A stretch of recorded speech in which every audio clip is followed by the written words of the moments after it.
It's mad still. Time goes, man. That's 6 months ago, bro. Time goes. It's even crazy because I was trying to plan my next holiday. I just, it is. I need to.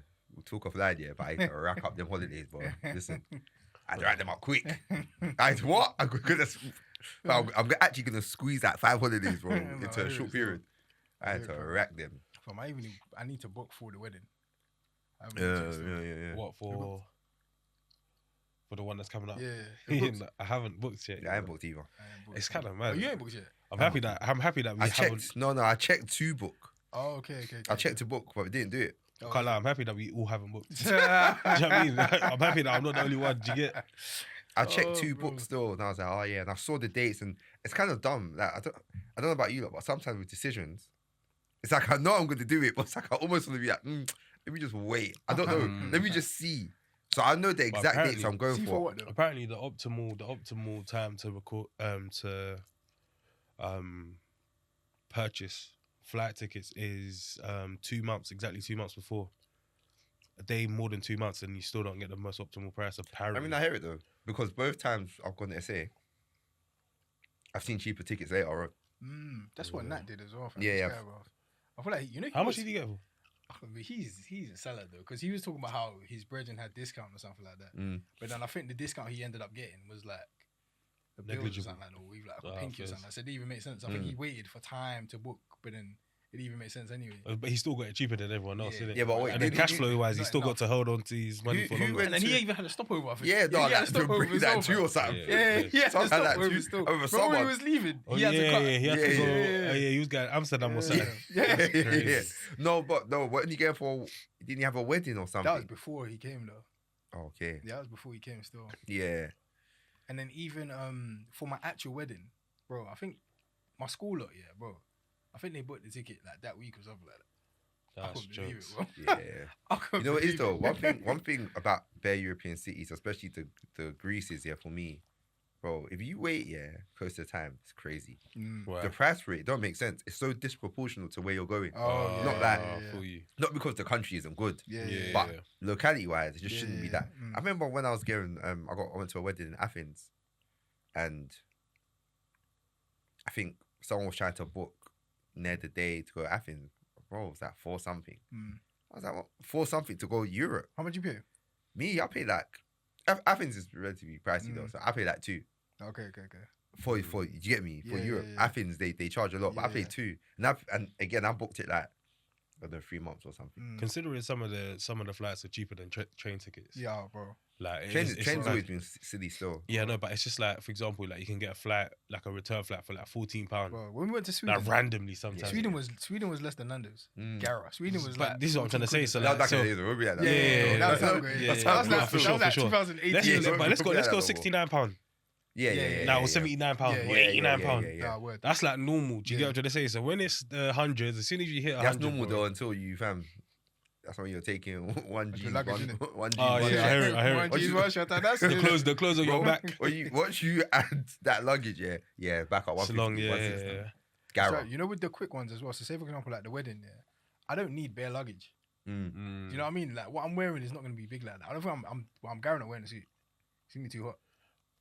I'm not gonna wear a suit still. It's gonna be boiling. Yeah. I think I'm just gonna do the native still. But I don't know how I'm gonna do it. But yeah, I'm not wearing a suit. I hear it though. I might run that as well. Yeah, because otherwise, I was too pleased with myself. So I wanted to pat myself on the back. I wanted to pat myself on the back. I'm not lying though. I do because it's clean. It's a suit basically. Yeah, makes sense. You know what I mean? What color was it? I might get black. White. The one I got for Greece was like. Was it light blue or something? Nah, it was like mustard. It was like fam. Like doing a wedding. Yeah, mustard. There's different variations of colors, innit? So I'm not sure what specific color it was, innit? Yeah, but like in layman's it was yellow, basically, innit? But a type of yellow, pretty much, innit? I think for this one, I'm not sure though. Hey, that's a very good might shot. run it. It's true. Yeah. Just for comfort. Like Gara. And fam, the breeze will be if you do kind of like the loose one. Yeah, the breeze will be slapping still. Then you go to La Planta. Yeah. no. I haven't been in a while. Yeah, I need to just. What you see? You have to patronize him. Yeah. I quite like him again though. What you say? Since the wedding, I'm just gonna use the guy Naj still. From now on. Yeah, but you know, it's sometimes if you ain't got someone to bring it back here, it's long. The price, it's gonna be the price of hair. Yeah. I don't mind though. because the price of making it in that is cheap. So I don't mind still. Yeah, but the price of making it is cheap. But when you start adding... But I won't end up paying more than £80. Yeah, but you don't pay that. What I need to do, I just need to send man. Yeah, but you're not paying that. I need to send you're man. Paying that still. What his price has gone up? It's gone up still. I feel like last time. To what though? What did I do last time with him? I've done something with him, bro. Yeah, fam. But one thing I would say is that he balanced. The last time, he's given someone else a price, then he's given us a price. Because I actually... There was someone who came in beforehand and gave the price. And I never discuss price when there's other people. Yeah. And then he even said, he said, okay, for you, boom. And that's when I took both of ours. Or did I collect both of ours? Or you collected both. I think I collected it. It's so mad. Because and then that's when I dropped it. But yeah, he dropped it still. It's not, trust me, the thing about the Nige prices, if you got someone coming, oh great. If you have to get that brought over. It's the weight though. The weight of the, and the thing is, weight of ours is fine though. Yeah. The weight of ours is fine. But still though, how much do you think it will be for weight? I can't remember. I've done it before still, but I think I've done it with some of my wife's stuff. So obviously that's the thing. More heavy, innit? But our stuff is, bro, it's like, are you smiling big? I said, what? You know, it's though. If it's more than a 20, yeah, it's not worth it. For me. If it's more than 20, yeah, to bring it back, yeah. I'm just in the air. No, fair enough. What do you mean more than 20? More than £20 to bring it back. To bring it back. I'm doing it here. That's too much. Do you know? No, but it's because the price. The price is going to be the same. Yeah, but the quality is going to be better though. They'll do more there. It depends what you're doing, I guess. It depends if you're just doing a normal shokoto. It just depends on who gets you to do the fabric. Really, it's the fabric, innit? In terms of quality. Yeah. Fabric. No, but then I swear more time with Niger. Like, see when you get it done here. You see the 5 yards you get, there's no lining. That is the cloth. Do you get what I'm trying to say? Do you understand what I'm saying, though? As in, inside, so you see the top you're wearing, it's one layer. Yeah. There's no lining. Do you get what I'm trying to say? Yeah. So when you get it from Nige, there's lining, more time. Okay, but I hear you. Do you get what I'm trying to say? So the quality from that alone is already better. No, thing about Nige, though, the only thing is, and to be fair, like I said, my guy, he's never disappointed. Nah, he's actually good. He hasn't made a mistake. Yeah, he's never. Actually, no, he made one mistake though. Who? It's the guy that done ours for the Griezmann. Oh, fair. The tailor that he's never made a mistake. One time he put one button on it. But again, I can't believe it. Their man as well, similar to our guy here, you have to be specific. Oh yeah. You have to be specific if you're doing something specific. If you can't, I was doing was generic. You can't drop a design and be like, just run that. Like every time I show, I'm like, listen.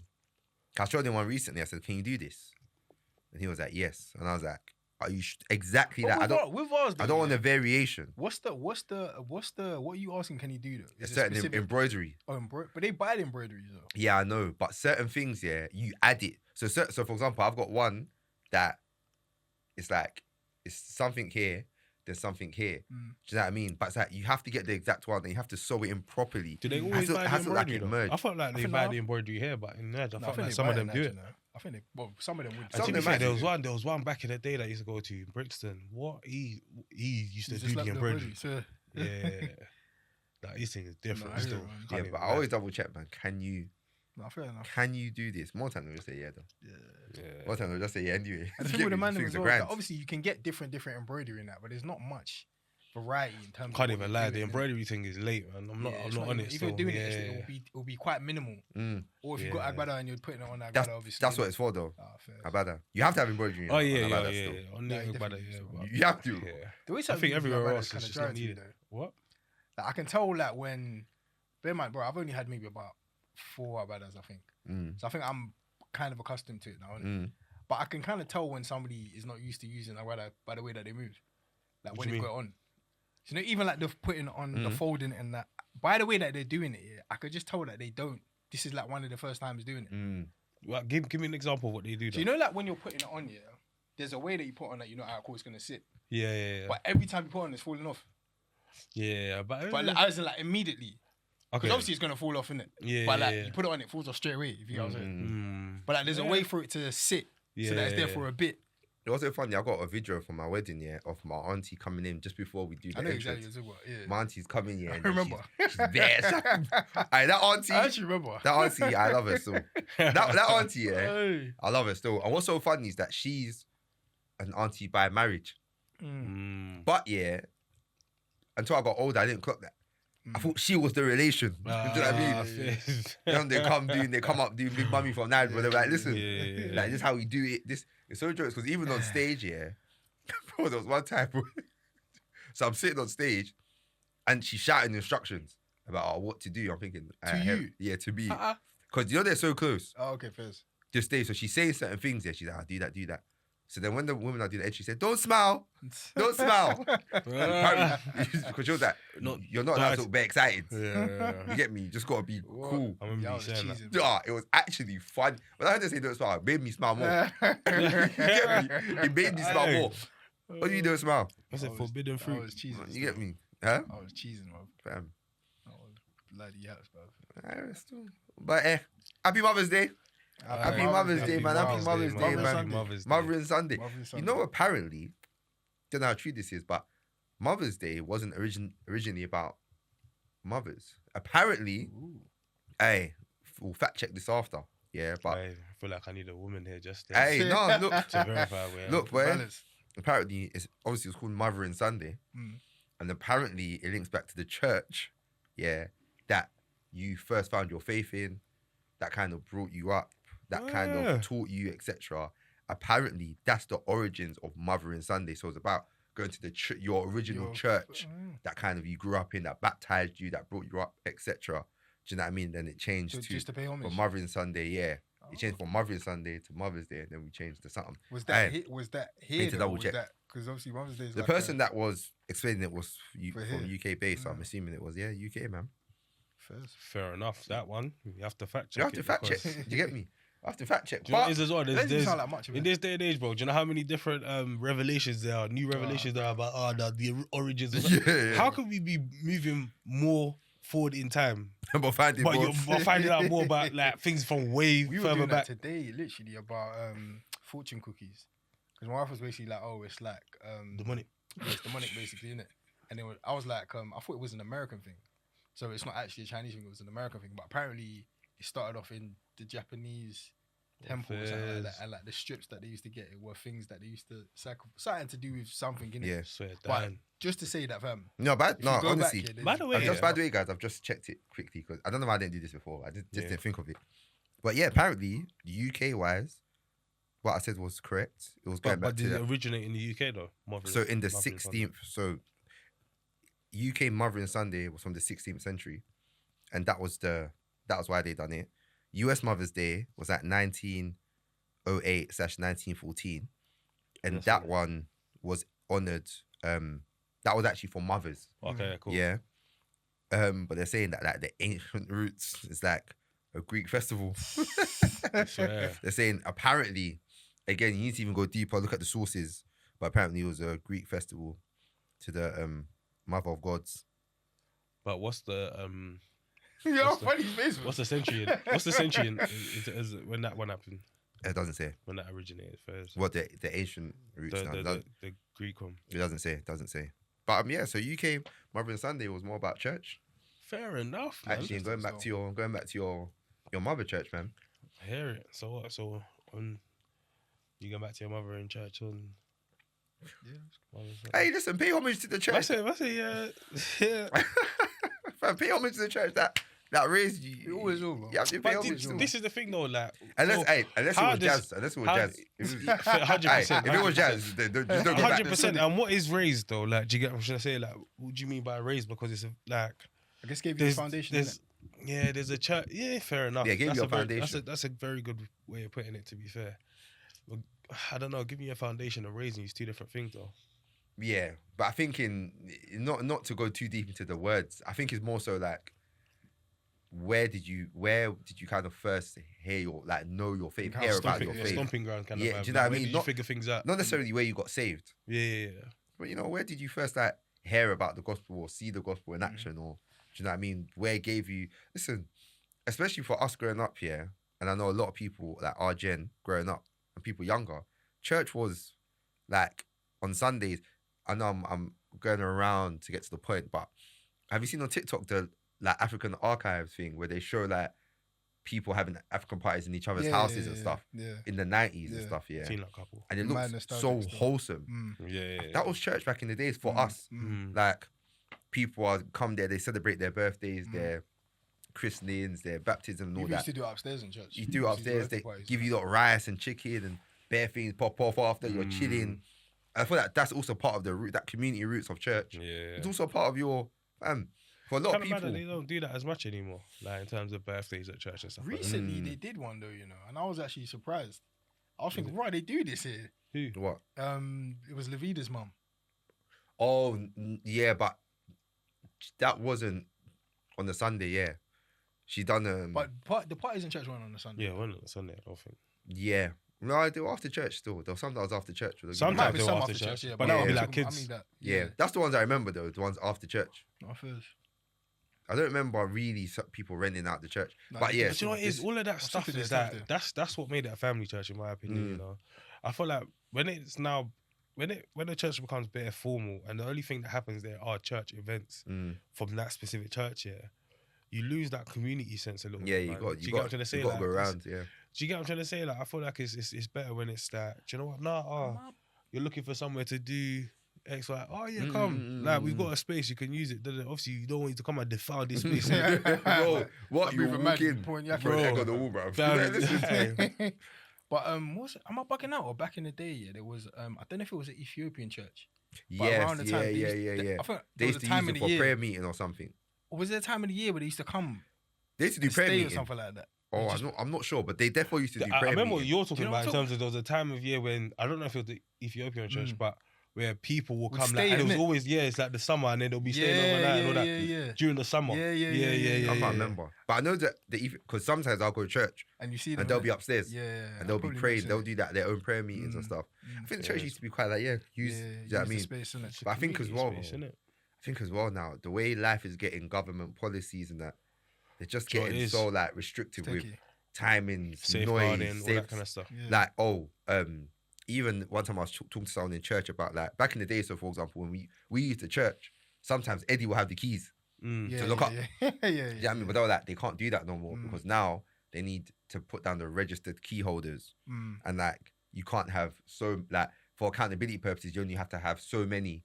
Well, so now, like, do that mean? So even little things changing that pattern because policies are changing. So things change, but as much as you can keep it going. Nah, man, it's good, man. Listen, so it is all of this over legislative, like, kind of way of doing church nowadays, bro. Like, in some aspects it's needed, in other aspects it's just it's ruining it, bro. Do you know what I'm saying? Even the registered key holders, bro, register bare people then, because like you gotta keep the vibes rolling one way or the other, bro. Like, do you get what I'm trying to say? Like, do you get what I'm trying to say? Like, yeah, man. But do you remember there was a time where you said something about, you asked us, I think it was at the beginning of the year or something, something that we would change about the church structure or something like that.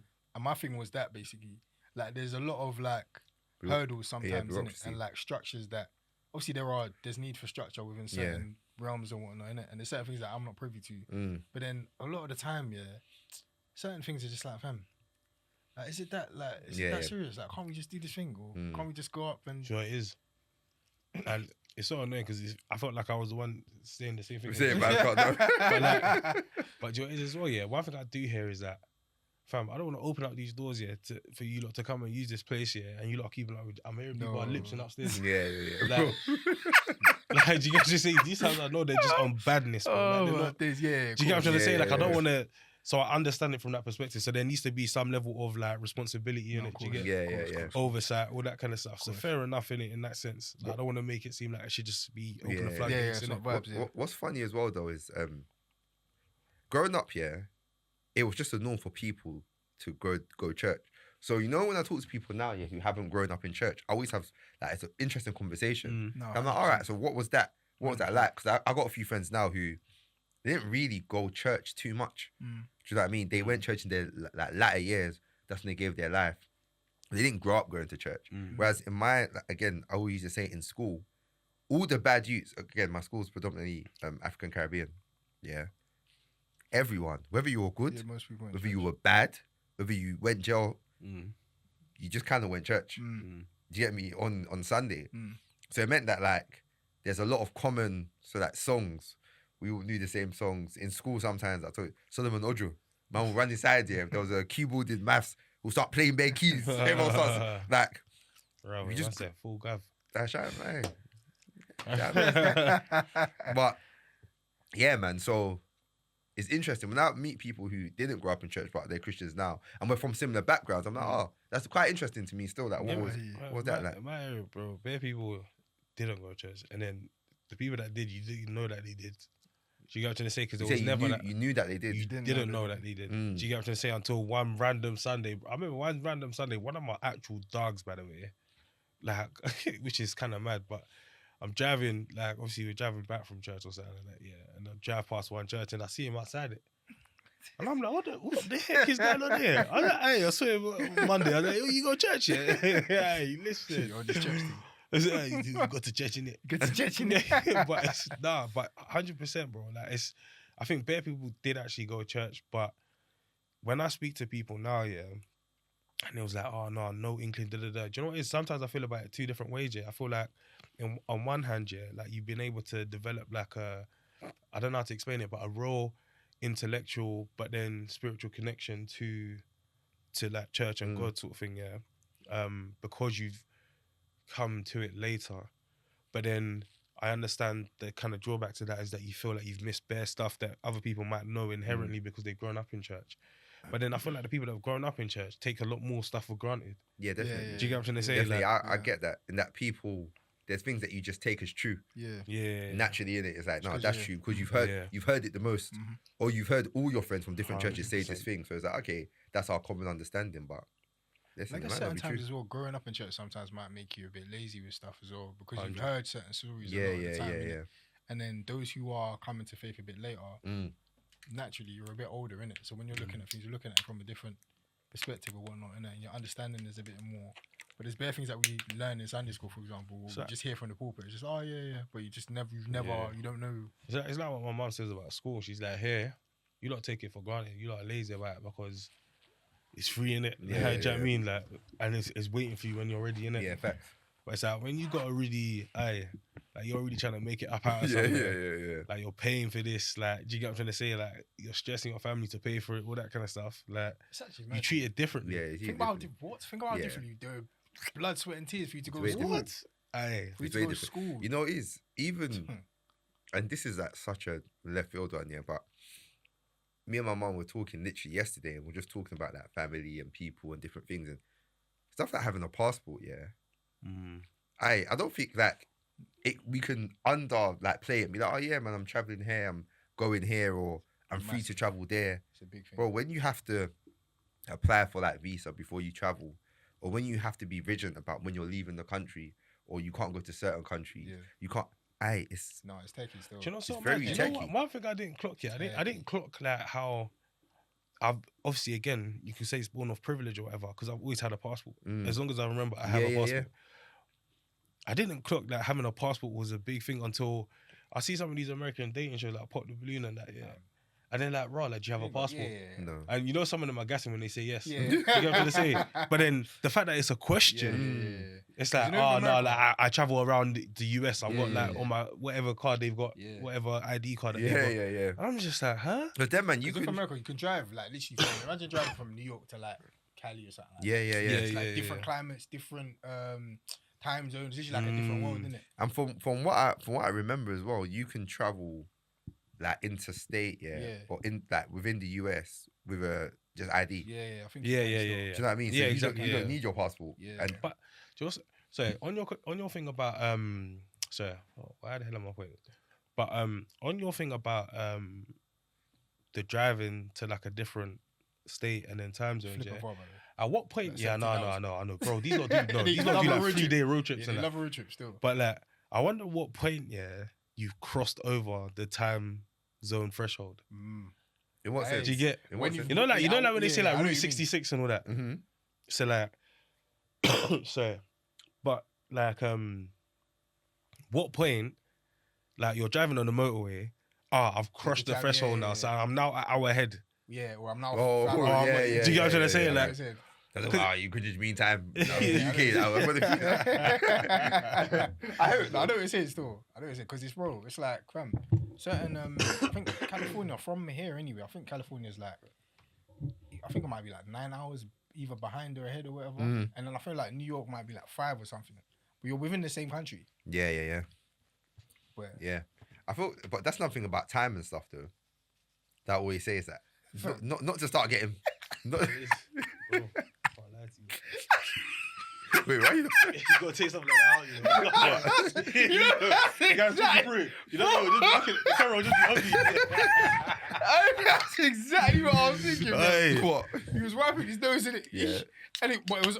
I feel like the camera was on him. Yeah. There was a bit of silence in it, so I don't know if the camera was on him while he was wiping his nose in it.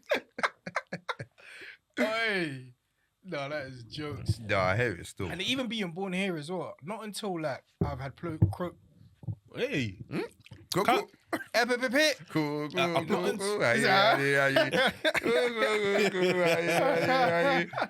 was the guy there, so yeah. I said that. Is it? I always thought it was a Yoruba song.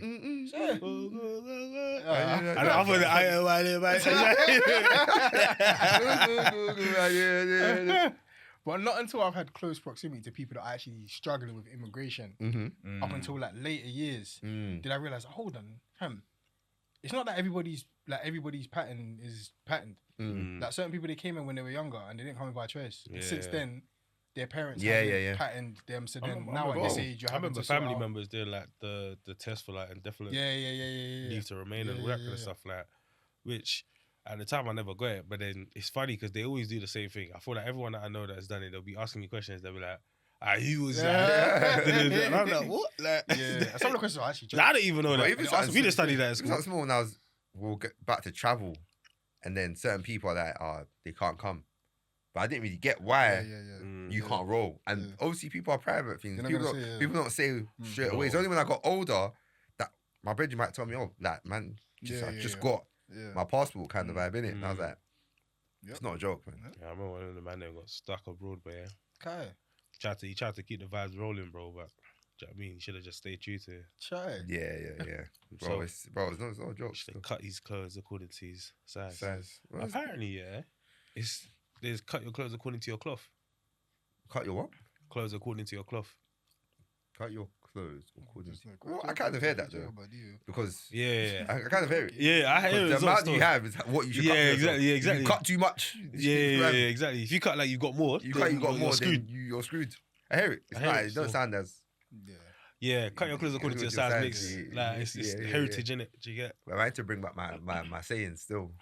I had to bring back my sayings still. The man with one eye is king, bro.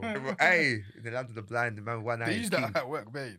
What? What was one about the knife or something like that? So that it doesn't fear a knife or something like that. I was busting the hell out. That was too funny. I can't remember. No, I remember. I'll say it, Sha. I'll make it a segment. Listen, those kind of proverbs there, bro. You can build stories around them. There's an old African saying. So you mean to tell me you made it this far in the pod, you haven't liked, you haven't shared, you haven't commented or subscribed yet? As a matter of fact, pause it right now. Like, share, subscribe. Enjoy the episode. OC, welcome to the pod again. Happy Mothering Sunday. Do you get what I'm trying to say, man? My name is Shea. E-man. It's your boy Big Hendo from there. Yeah, me. Yeah. You're listening to the Bible Babes and Banter podcast, man. And let's get into our game, yeah? Alright. Because this one is a bit no, we don't need no white people for this one. You get me? Obviously in the vibe of Mothering Sunday. Hey, that thing. Yeah. We want to really, talk about, mothers. You know. First of all, I just want to appreciate all the mothers, man. You lot done an amazing job. Right. You done a great job. Let's get a round of applause. Aye. Look when you start frustrating, what? I'll start, fam. You find out? But I think it would be good for us to see if we know the mothers of the Bible. Wow. Yeah? It's important. Do you know what I mean? It's fam, you guys do you know what's happening in my brain right now? You know when they're dragging the thing to switch on generator, bro? That's what's going on in my mind right now, bro. When they're trying to start a speedboat. Cool. Let's go, yeah. Let's start with the first one It's the Mary. easy one. Yeah. Okay, you know, just to get it warmed up. Yeah, just to get us warmed up. There's some that listen. Just forget. Just Don't get it. Forget about it. Right. Cool. He's gonna be saying, "Oh, he's the mother of Absalom." Well, do you know that? Bathsheba, isn't it? I don't know. All right, cool. So Is it Bathsheba though? But I don't know. I don't know. I'm assuming all of David's kids were from Bathsheba, but He had words, bro. exactly. Do you get? You know, so I'm reading David here. Samuel, innit? And there was a point whereby he was dancing bare, and one of his wives was like, "Fam, like, why are you dancing? Like that? They're gonna see you. Yeah, they're gonna see That's what you you like talk whatever." about. And Dance like David, then he said something like, I think because of that, he was kind of like, "Yeah, it's whatever, innit? You don't care, whatever." Then because of that, she didn't have no children. But because you were trying to shame him for dancing, yeah. You know, so again, Dance Like David, obviously, like I know it's in the story of David, but I didn't know that there was any relation to the wife and But I'm reading now, I was like, oh. I'm not saying that he danced so much, his clothes was falling off, bro. Yeah. Wishes. I wonder how he was dancing. If you kind of think about it as well. Because what kind of dance? You see, after he said what happened in the story, I definitely ain't trying to bust no joke about it. Yeah. Do you get? But how did he dance? However he does is how he dances. No, but he must have the dance. Glory to the Lord. The Bro. dance he must have done, yeah. You know how we say that Af churches are extravagant. Nah, he must have been African churches. The way we celebrate, man, what he was doing. Hey, celebrate, Sha. Give thanks to God. Word. All right, cool. Let's go with the first one, yeah. Cool. The mother of Ishmael. Okay. Close. Oh, Hagar. But this is the problem, though. When man's going off in an Af church, they call it Haggai. You know what I mean? Hagar. Hagar's like the proper English way of saying it. Cool. Yeah. Samuel. Hannah. Yeah. Bonus points for the dad, I'm guessing. And we spoke about this one a while back. John the Baptist. Elizabeth. Isaac. See, that one I always get Rachel and Rebecca. I always get mixed up, but I think it's Rachel. Rebecca. No, or did he marry Rachel? Or did he marry Rebecca? Richard. Is it Rachel? Or is Rebecca then? Ooh. Huh? His mother. Oh, Sarah. Sarah. What am I talking about? Because Abraham and Sarah begat Isaac. begat. And then Isaac and is it Rachel begat? So go on, say it. I'll go say Rachel straight away. No, I'll say Jacob. Just spoke about Rebecca. Hey, you lot be listening, be noting down genealogies. You don't think it's a joke. They'll be quoting genealogies. Genealogies. They'll be talking about so. You be skipping that chapter. Yes. That cool. Moses. Moses. What was his mom's name again? I know. Moses and Miriam Aaron. was his older sister, innit? Moses and Aaron. Wait. Oh, I forgot his mom's name, you know. But I remember it's actually written in the Bible as well, though. Can you give us a hint? Can you give us what it starts with? What? Prince of Egypt. Hush now, my baby. What's his mom's name again? What does it begin with? A J. Ooh. Jai. Yeah, that's my Threw me me off there still. Jokobed. Bro. Jokobed. Your bed. Aye. Hey, listen. That was a tough one. The tough one still. I'd have had to blow cobwebs off like the corners of my mind, bro, to get that. Right, cool. King Solomon. So look. Bathsheba. Yeah. This one, it's tough, yeah, but some might be listening. Nah, this is tough. Anyway, Perez. Nah, sure. Tamar. Right, cool. So what, that was Tamar? Yeah. Cain. Eve. That one, you be thinking there, you'll be confusing yourself. Oh, it's true. Abel. Eve. No. Seth. Noah's wife. Who's the mother? Who's the mother of Seth? Oh no, Eve. What am I talking about? Eve. Oh, fair. Because it's 3 in it. She had 3. I always forget that. It's Cain, Yeah, Abel, and Seth. Everyone forget Seth. Yeah, everyone forget Seth. But you know what it is? There's did Noah have a son called Seth as well? Or is it Put? What's that about again? There's 3. There's 3. There's 3. So funny. Because my head was down that shit, fam. Alright, cool. Let's do 2 more, yeah? They say something like Enoch. But no one knows. Boaz? No. So funny. First name comes to mind is Ruth. Ruth, innit? Yeah. Naomi. Rahab. Thank you. Yeah. Last one. Timothy. Ah! This one, it's such because he says that greetings to like your mother, and it's such a What does it begin with? E. Elizabeth. Erifo. Hey. What? Let's mix up. Wait, let me think. You know what just came to mind randomly? Back in the day, yeah, there was a rumor going around the Sunday school that if you pretend to put money in the offering, you get cursed.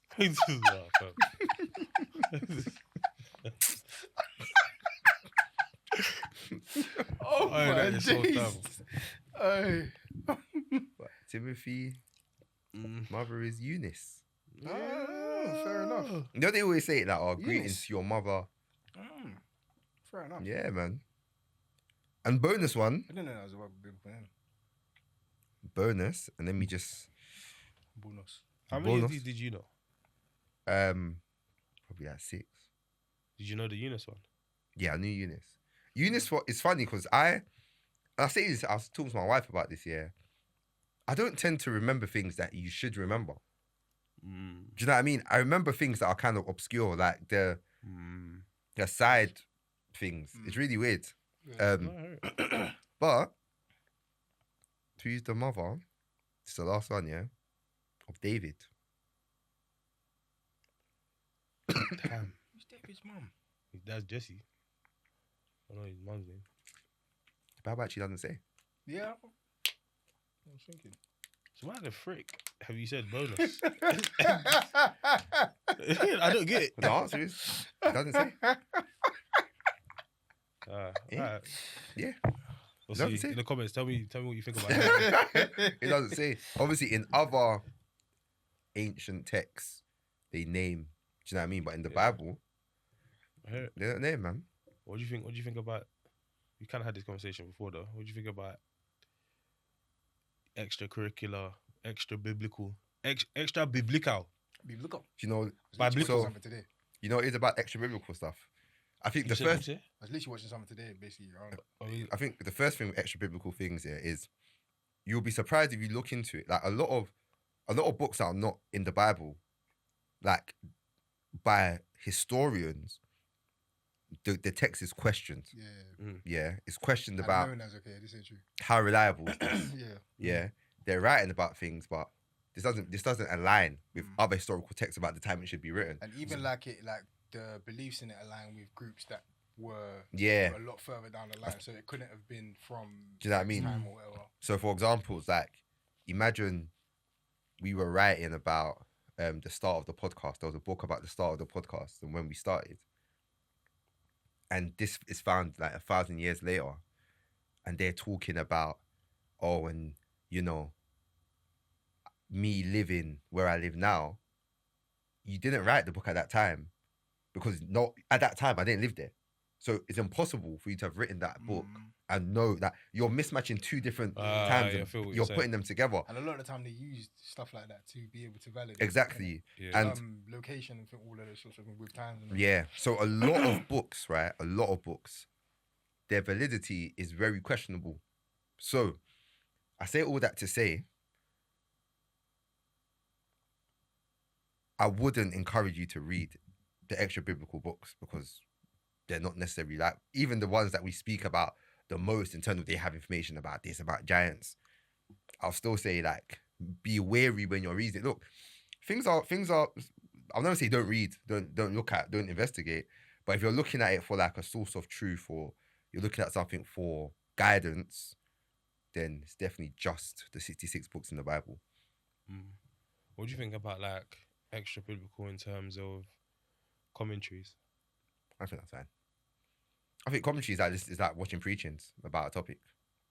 It's just people who are, and obviously the thing about commentaries is when I say like watching preachings, obviously preachings tend to be more like teaching about like a topic, but commentaries try to talk historically and analytically about, okay, this verse in the grand scheme of the Bible, what they think it means. But and there's different types of commentaries.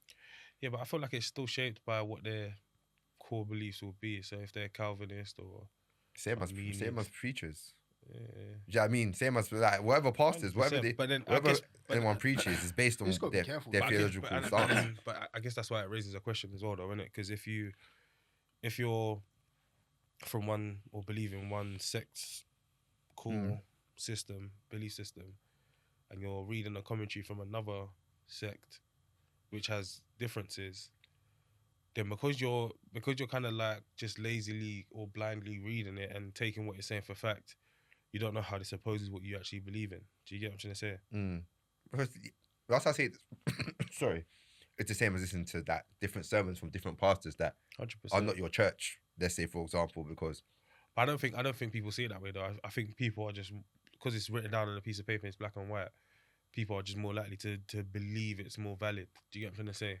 Yeah. At the end of the day, what we're saying is that it's still someone's opinion. Yeah, and everything. So, like I said, so whether you're reading someone's commentary, whether you're watching a sermon, someone is deducing this from the Bible. And to be honest, yeah, with commentaries, like you would tend to see that there doesn't tend to be like, it's more about context at the time and things like or that. Or like someone's opinion is not 1 and someone else's opinion is 10. That doesn't tend to happen. It's more so someone's opinion is 4, someone else's is 5, maybe 5.5. Do you know what I mean? So they don't tend to stray that much from each other. And if they do stray that much from each other, then it's questionable. I think some of them do, man. But I just, I think the thing about commentaries is, again, like I say, commentaries are very linked because there's different types of commentaries as well, innit? So there's like pulpit commentaries where it's actually more like preaching. Yeah. As in, they're not really breaking down to you. It's like life application. They're telling you, but there's like historical and like Greek faucet commentaries. I've totally said the wrong word there, so please don't look at what like hermeneutics, basically. Do you know what I mean? But they've gone into it and be like, right. But most of the commentaries will tell you when they said this word, this is what they were saying. That's what they mean. This is the context. This is a view. I've even commentaries I've even read have said, "Oh, this is what do we think," but so and so has debated it and said, "This is what they think," and it tends to be like, "Oh, did we really get the right context of this word?" That tends to be the disparaging. What do they call it? Etymological fallacies. Yeah, I'm not sure. Where the origins of a word has since changed. And using that word in context now is not the same as using it in context back then. Yeah. Basically. So. Yeah. But yeah, I always encourage, man. I'm like, listen, like, there's a lot of good extra resources there for like people. Yeah, no, I think it's good for context. Study, yeah, I think it helps because, for example, when you're reading letters, right, and you're understanding the context of, for example, like James, you're understanding that, cool. So, Stephen had just been sort of publicly stoned to death. And the persecution of like the early churchgoers, or the early Christians was rife. So a lot of people were fleeing and all that kind of stuff. It just adds more context to like what was going on at the time and what was the vibe. Why are these letters being sent? Do you get what I'm trying to say? So yeah, 100%. I think the context is massively helpful. I just think it's like, for me, it's like I can't be like, raw, you lot are trying to get your convictions off ChatGPT and talking down on that, sort of thing, but then I'm relying on a commentary that will then give me same sort of conviction, if you get what I'm say, because the whole point is that you're supposed to read the scripture and then the Holy Spirit does that work. Yeah. And obviously, biblical counsel as well in terms of guidance. Do you get what I'm trying to say? Which you can argue commentary is biblical guidance because you're saying it's created by people from the faith. But I don't think you can argue for like Google and... Do you know what's so funny? Yeah. ChatGPT. I done this the other day. I don't know why I was thinking. And I was like, there's 3 things here that I think people should be aware of, especially in the social media era. Yeah. The first thing I think people should be aware of is people calling themselves pastors. Yeah. The second one is when someone validates their opinion by saying they studied theology. Yeah. And the third one is any type of new revelation. Let's break all three down. Yeah, I just wanted to start by saying all three. And to be fair, I promise you, if I sat down for longer, there'll be 15. Yeah. No, 100%. Do you know what I mean? There would be 15, but that's what came to mind. So let's start with the first one, yeah? Calling yourself a pastor. Yeah, or people calling themselves a pastor. Listen, and this is not me, like, trying to bring down the whole pastor structure and whatever, but you can call yourself a pastor. Like, there's no formal service, yeah, in which you are now recognized as a pastor, or no overriding that uniform structure, innit? Do you get what I'm trying to say? So, for example, if you want to like be a chartered, qualified accountant in the UK, there's exams. You can't just put certain letters next to your name. Do you know what I mean? You can do that as a pastor. Do you get me? You can even put JP. Then you put JP, that means you've done the pilgrimage to the Holy Land and all that. Like you can put JP, alright. But listen, as a pastor, you can just put your. So when you hear people and they start speaking, and their authority comes from the fact that, oh, I'm a pastor, I think be careful. I think be very, very careful, because online, what I've been seeing now from certain people calling them, I'm just like, this is rubbish. Yeah. Like, this is actually rubbish.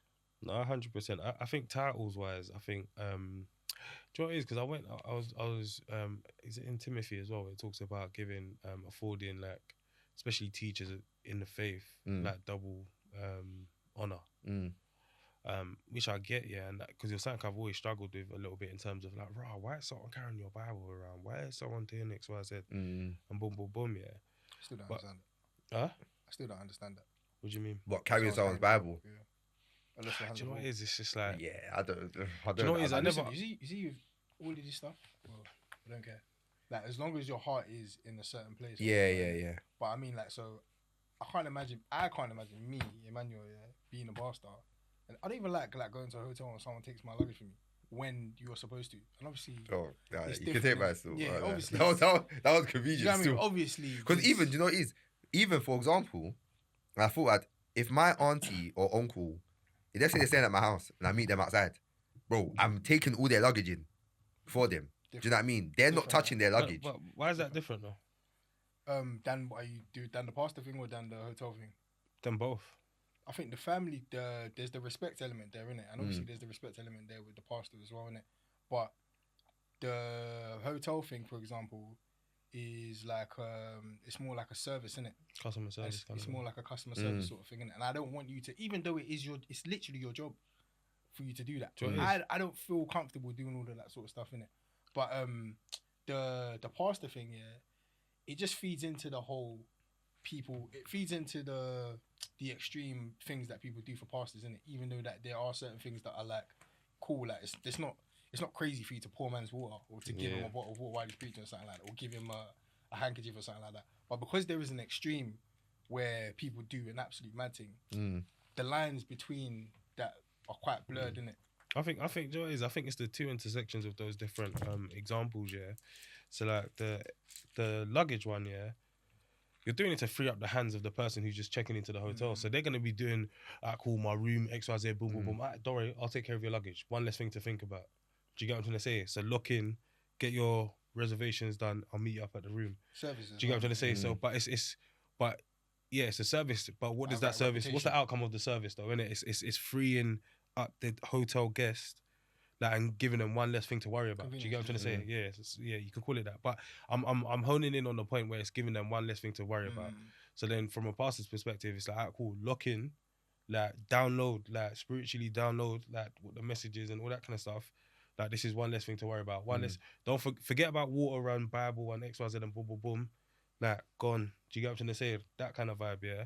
And you got to think about it from a way like this, yeah. So, for example, if it was like, if your missus knew that you had an interview tomorrow and all that kind of stuff, and she really wanted to help and XYZ, one less thing on your mind. I'm not saying that she has to do this, by the way. She might just iron all your clothes for you and all that kind of stuff and make it that the only thing that you're doing is just preparing for your interview, right? Food wise, drink wise, she's taking care of everything and all that kind of stuff. They'll just focus on that. Do you get what I'm trying to say? So I get it from that perspective. From the respect perspective, I think that's just obvious, isn't it? In terms of like, cool, do you know what? No. Out of that kind of love and respect, that's something that you do. Don't get twisted. Everything has been abused, bro. Yeah. So because everything's been abused, it's always so easy to see it in a negative light. Do you get what I'm trying to say? But I feel like nowadays, like, all it takes is to have like one good example in the place that you're at, and then you feel like, do you know what? Fair enough. Yeah. Because I know you're not doing the X, Y, Z, and these lot are doing. And you know what it is as well? Like, we have to acknowledge it that we come from a respect culture. Do you know what I mean? Which, by the way, is not a bad thing. Yeah, you get me? It's not a bad thing. I watch Physical 100, on Netflix, and it's basically, it's like it's an Asian show. I couldn't get into it. So what they do, like kind of, it's an Asian show, and there's so much respect, even like a level of trash talking. It kind of doesn't happen. And it's funny because obviously Australia's Canada's Asia, so there was Australians on the show. Australia's Canada's Asia. Yeah. I thought Australia was its own thing. No. Asian, as in Asian. Asian. Oh, okay. Yeah. Obviously, Australasia as well, but they were part of it, right? So there was Team Australia, and you could actually tell there was such a difference in the way that they spoke compared to the rest. 100%. Do you know what I mean? The rest, there was such a respect to be. Even the kind of insults were kind of like, "Oh, we're gonna beat them. They're not good enough." The Australian ones are like, "Yeah, we're gonna thrash them." But respect cultures are fine. Do you know what I mean? It's the same. It's the same with the pastor thing, and that there is the of the respect thing. Do you know, like now, for a lot of people, respect is like a swear word, especially like a lot of our generation here in the diaspora. When they hear respect, because when they went to go and see the grandma embarrassed her. In front of whatever. So they hate the respect thing. So I hear what you're saying. As we're talking about this thing now, again, it's brought to light the fact that because of this. Because of for the non-visual listeners, I'm pointing my hand to the right. So because of like people that have moved mad with it, it's so easy to like blur the lines between everything in it. But again, like you said, it depends on like when it's like where you are. And okay, cool. My man is like this. He's not doing this, or this is just the pattern here. Cool. I think the reason why I brought out the double honor thing is because of all of the abuse that's happened with these things, it kind of puts, and I know a lot of us from my kind of background think like this, but it makes us so skeptical that we're always a bit standoffish when you meet someone new or someone that says that they're a pastor and this, that, and the other. But then at the same time, there's still a level of respect that you should give them. Do you get what I'm trying to say? And essentially, obviously, I'm not just saying any, like, come on, guys, with wisdom in it. I'm not just gonna say like, just blindly. And again, respect is kind of like, you can call it universal if you want, but I mean like in terms of that double honor anyway. Like in terms of like honoring like a actual like pastor and all that kind of stuff. Go on. Just with the pastor thing, and again with the culture thing as well, innit? So when I'm thinking pastor, I'm thinking about older pastors, innit? But there's obviously pastors at a man's age. Yeah. So what does it look like? Again, I've never actually seen this before. Yeah. So a pastor man's age getting that same treatment from someone man's age. So a pastor our age getting that has protocol. That's our age. Yeah. That also does the thing whereby they set up his thing for him. Yeah. They pour his drink for him. They do. I've never seen that before. But I think that's systems, bro. Like you have systems in place in the church where someone does that. Yeah. Do you get what I'm trying to say? It's all part of the organisation. If you have a guest speaker, you want them to do the exact same thing. So when you're here, you're training them up in that way as well. No, I hear it. So I've hear it. But I reckon you don't go to them churches. And I reckon if you were at Nige, you would see people like our age who are pastors who have that. Because obviously, extreme. Again, we're here, we've kind of grown up in half the respect culture. Yeah. Do you know what I mean? So we're kind of half. So we don't even get it to its full extent. We don't get to a full extent. So we're half of it. So when we get older now, like I always make a joke that like my friends' kids, they don't bow down to me. Yeah. Like, do you know what I mean? Bow down just makes prostrate. They don't, bro. Let's not fidget around, bro. That's what prostrating is. It's not. It is. You bow. It's exactly what you're doing. For example, you know, prostrating is bowing. I saw a video. I saw a video on social media of like some guy that went to Japan, and like he went into one of like the clothes shops or whatever, and then like he's paid for his thing or whatever it is, and he's doing this to like he's doing like a almost like a bow off basically, innit? So like I saw that, and he lies, he bows, slides on the floor. He lies on the floor, yeah. So it's like, but they're like, oh no, thank you. But he keeps on going lower in it, so they're going lower. The girl actually gets on her knees, bro. Like, and then he just goes flat on the floor, bro. Like, and I was just like, bro. Like, but that's the thing, though. None of my friends' kids prostrate. I don't expect them to. But then, do you get what I'm trying to say? Like, we're not. Would you expect them to prostrate to your mum? Well, would you encourage them to? So, for example, like my mom and dad, yeah. So, I got like two separate. Your kids now. Would you encourage your kids to prostrate to my mom and dad? I would, yeah. I would, but not necessarily that. But no, I am. Like, I guarantee I am. Whether I push. So, for example, my missus, like, for example, her niece and nephews, I'll never forget when we all first time we've all met as a family, innit? We've done like a meeting after I've proposed. Obviously, the parents have already met before we proposed, but the wider family hadn't met each other. So we all linked up at my bit. And it's so funny because obviously when her sisters have come with their husbands, all the kids have kind of gone first. And they've all kind of prostrated to my mum and dad and then gone to sit down. And you could tell that the parents were like, make sure when you come inside, you know the ones when they're waiting. You could tell that they were like, make sure you prostrate. And obviously, these are like rare. They're rare figures. This is not a random person, or this is. Do you know what I mean? So for those occasions, I think because this is not like, especially in this culture. Obviously, in the UK, grandparents can be a bit younger. For us, man, hey, you're not. It's not. It's not that. Even kids that I used to teach in church. Well, when I used to think about it, I was like, I have like 25 years on you. Like 25 years. And that's me and you, by the way. Let alone when I have kids to my parents. So I say all that to say that I will. But I won't make it common practice. My thing is that when their grandparents build a relationship with them, they don't literally, our grandparents now, they don't build relationship with grandchildren on that vibe. It's very much a call and pattern. And obviously if you're having an event where it's a very traditional event, it kind of calls for that level of prostrate and all that kind of stuff, innit? But then in terms of like just the day-to-day, no, you want them to run up to you, hug you, and all that kind of stuff. It doesn't stop that though. I don't. It does. It doesn't. Because I had grandparents like that, and it never stopped me. No, but that's different. We grew up in a different time. Trust me, I'm showing you now. Like, I don't think so, man. The grandparents growing up now, like the people that are grandparents now, a lot of the time they're not. I don't know how to explain it to you, but they've broken down a lot of barriers in terms of like, out of that extreme respect, there's even a certain way you can't talk to them, but now they want you to talk to them. Yeah. But I don't think that prostrating is like the antithesis of that. I think you can prostrate and still have a very cool relationship. I think it's part of that package, and that's what I'm trying to say. So I'm saying, if they've not disregarded that package totally, because you still got to speak with a certain level of respect and all that kind of stuff, but if they've moved away from that model, they're now following a different model. Do you get what I'm trying to say? Some people prostrate to their parents still. I remember when I was learning how to prostrate, not prostrate, to the ballet, like from early, like it would be a thing where I'd like prostrate to my mom or my auntie and that. But like, obviously, it doesn't happen anymore. Innit? But some people's parents, I remember seeing on TikTok one time that I can't remember if it was a guy or a girl, but like in the morning, like to say like they still the ballet to their mom and dad at this sort of age, innit? So I say that to say that there are obviously some parents that thing is like, nah. You're doing it regardless of the... Remember, I'm talking about the grandparents growing up now. So basically, like, there's always going to be stragglers.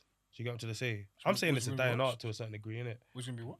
There's always going to be stragglers. Like, there's always going to be the people that are not lagging behind, but are still part of the culture, but they haven't fully moved over yet. But I'm saying more generally, fam, when I think about all of my friends that have got kids, none of them, when I ever see them with their grandparents or anything like that, that is never the vibe. Never.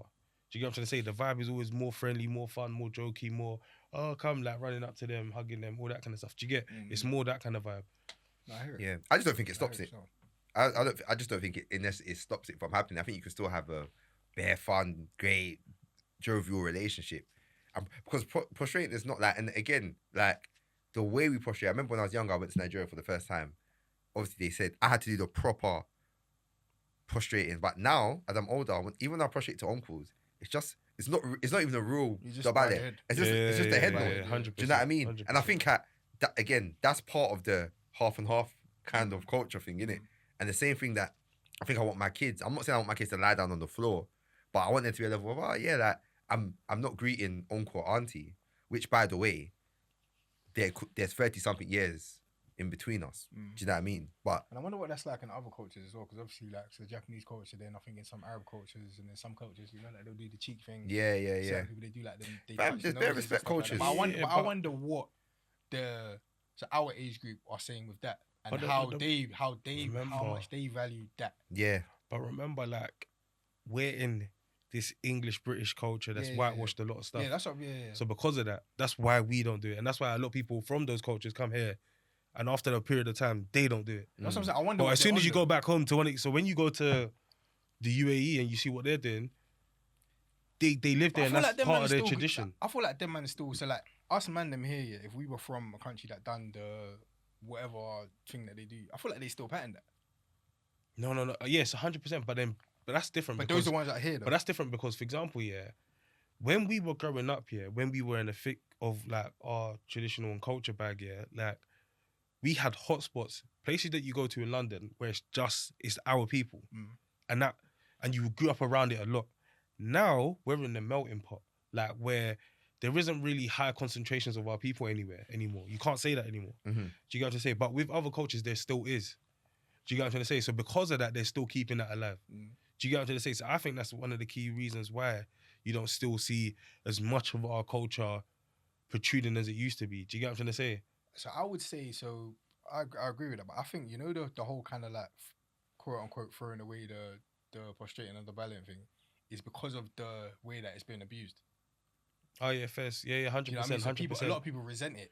Yeah, exactly, 100%. As part of kind of like the culture. 100%. But I wonder agree. But again, I don't know what those things represent in their culture, innit? Do you get what I mean? So for example, like, I don't know in Japan, like, everybody bows to everyone. I don't know if it's a thing whereby because you're older, or like, when you greet certain cultures, they greet with the cheek or they greet with the nose or whatever. I don't think it's necessarily an age thing. It's not an age thing. I don't think so, because like I said, and again, you forgive me because I'm just using shows and that I've watched. I haven't been there. I don't know. It's a very small sample size, but the show, it's just honourable to bow. Yeah. I was watching like something the other day, rugby. I think he was Japanese, and he didn't want to leave the pitch. He got injured. But before he left the pitch, he just turned around, bowed down to the opposing team, and he left. Do you know what I mean? Goodness gracious, the way you say bow down, just makes it sound like something completely different, bro. He just bowed. He bowed down. Yeah, he bowed, not bowed down. He bowed down, man. Bow down is like, bro.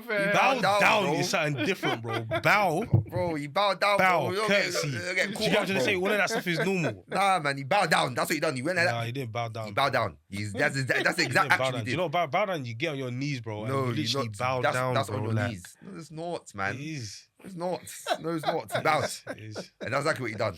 So in those cultures, Google it's it. like I'm very sorry. You can Google it. You can Google I'm an it. atheist. Google it. I'm very sexy. I'm very sorry. You can Google it. I'm an atheist. Aye. What's that? My uncle bangs that, bro. One time I was my uncle. Do you know him? What's his name again? Oh, Lege. Yeah. Like, do you know Lege? I said, I've seen him. So he's like, my boy. Oh, funny badger. Bro. But yeah, so I can't remember. But going back to the pastor thing, be careful. Anyone calling some pastor, don't me take what they say. Yeah, 100%. For me, don't me take what they say still. But then it's also not an excuse to just... It's not an excuse to go... disrespect people. Not at all. And that's why I'm always a bit... I'm going off, by the way, try and pop down something. Seeing stuff on social media. 100%. Seeing people just chat, and I'm thinking... I think it's a very good warning. I'm saying... Also, the other thing, the other thing, is when people say I studied theology. Yeah. Listen, guys, I don't mean nothing. Like, respectfully... How did you study? You failed. You can no. That's actually true. And by the way, did you pass? Like, what have you studied? Like, by the way, I can do a quick online course by someone, or who has made the theology course and is certified. By the way, one thing my bro always says is that, listen, the devil's never said that. Listen, this guy studied theology. Let me leave him. Do you get what I'm trying to say? Like, And again, that doesn't really add or subtract to this point. Yeah. But it's just more like sometimes we put those people on the pedestal that bro. doesn't necessarily equate to where we're supposed to be, like mentally when it comes to them regarding them. And the reason why I say that is because, bro, a lot of this isn't about. Okay, fair enough. It does say study to show thyself approved. So it talks about a certain diligence in which that you study your word with. Yeah, fair enough. But in terms of like, there is a level beyond. Oh, that's gonna sound weird if I say the level beyond the scripture, but it's like that conviction that takes you further, that you read the word, and because of your conviction from the Holy Spirit, what that plays out as in terms of wisdom is different from what it looks like to everyone else. Do you get? It doesn't say in the Bible, don't listen to secular music, but you, through your conviction, that's where the Holy Spirit is taking you. That's not about theology. Yeah. Do you get what I'm trying to say? Like, as in, that's the relational aspect of things. Do you get? Yes, you can use theology to describe it and X, Y, Z, and boom, boom, boom, but that's not what we're talking about. We're talking about the relationship aspect of things. Do you get? Yeah. And I think, and also, I think the thing about theology, I feel that we like, I don't know, there's a word that I'm looking for when you like glamorize a word so much that the word means a singular thing when it doesn't really mean that. So my Christian theology is just my views on what the Bible says. That's actually what it is. But because obviously of other connotations, when we have theology now, we think about a deeply intellectual level of reasoning. But that's because it's a study of. Because it's a study, yeah. But it's like theology is just like the study of God. You get me? That's all. That's theo is one. But then the study of. But so then I can study that. My view on the Bible is based on my theology. It's not based on that. Yeah, it's my thoughts of the Bible. But it's the same thing that you're talking about when you talk about anyone could be a pastor, though. Like, it's accreditation and all that kind of stuff. So that means you've gone through a certain level of like rigorous diligence in terms of studying. That's when you've gone to an institution. That's when you say I've studied theology, though, as opposed to this is my theology. So, for example, 100%, yeah. So that's my point. So if you say you studied theology, that's different. Do you know what I mean? Because you studied it. Like you've gone. If you've used the word studied, it means you've gone to some kind of place. I thought that's what you meant. Yeah. But I'm saying that the word theology itself. Theologian. Do you know what I mean? So if I say that, like my Christian theology, that has no bearing on me going to any kind of practice. Say how you said it the first time, though. So what? So be careful of people who say they've studied theology. Okay. Yeah. So just on your point there, where you spoke about like theology, I was just saying that we've glamorized the word, so therefore, theology is actually quite basic. Like, everyone, if you have a view of the Bible and you read the Bible, that's your Christian theology. But when people say they've studied theology, that's what I'm like. It's like studying theology is great, by the way. Do you get me? But don't necessarily just take someone's word because they said they studied theology, because you can get theology calls from anywhere, from anywhere. Like your church or someone can link to a Bible. Someone can create a Bible college somewhere, and they've accredited everything online. And bro, you don't know nothing. And I clocked it because I've seen people say they study theology, and I'm hearing their take, and I'm thinking, this is crazy. Yeah. Do you know what I mean? And people often 100%. Use that as a Yeah, Joe, I think one thing will be good to find out from these people as well. Yeah, is like why did you study theology? Because you know that I'm skeptical now of where I've been there before as well. Yeah, I'm skeptical of people that have studied to acquire knowledge. Like when I say I'm talking about theology or like the Bible, whatever, you're doing it like it's almost weaponized immediately. Like you're doing it for a very direct sort of means or end. Do you get what I'm trying to say? Like I don't know if what I'm saying makes sense in it, but it's like the motivation. Why the motivation behind it. Tell people you can't. So now you can't wait to argue now. Now, exactly. So when you're advising me, bro, like there's already like a certain, like I don't know, bias to like everything that you're saying, sort of thing, because you feel a certain way about this. I think that's a good point, because I remember as well, someone was speaking about the problem of evil, and evil and suffering, and obviously that's like a deeply theological subject that people discuss, that whether there's a God, because if there was a God, why does he allow suffering and evil? And what the guy said, he was a theologian, he said, look, when people ask that question, I can come with like, because it's also an intellectual question, so I can give them an intellectual answer. He was like, listen, sometimes you have to realize that people are saying this from a place of pain. Yeah. From a place of they're hurt. I think I've seen this. A place they've seen someone, like they know people who are passed away. They've been affected by that. So you coming with the right intellectual answer isn't fitting.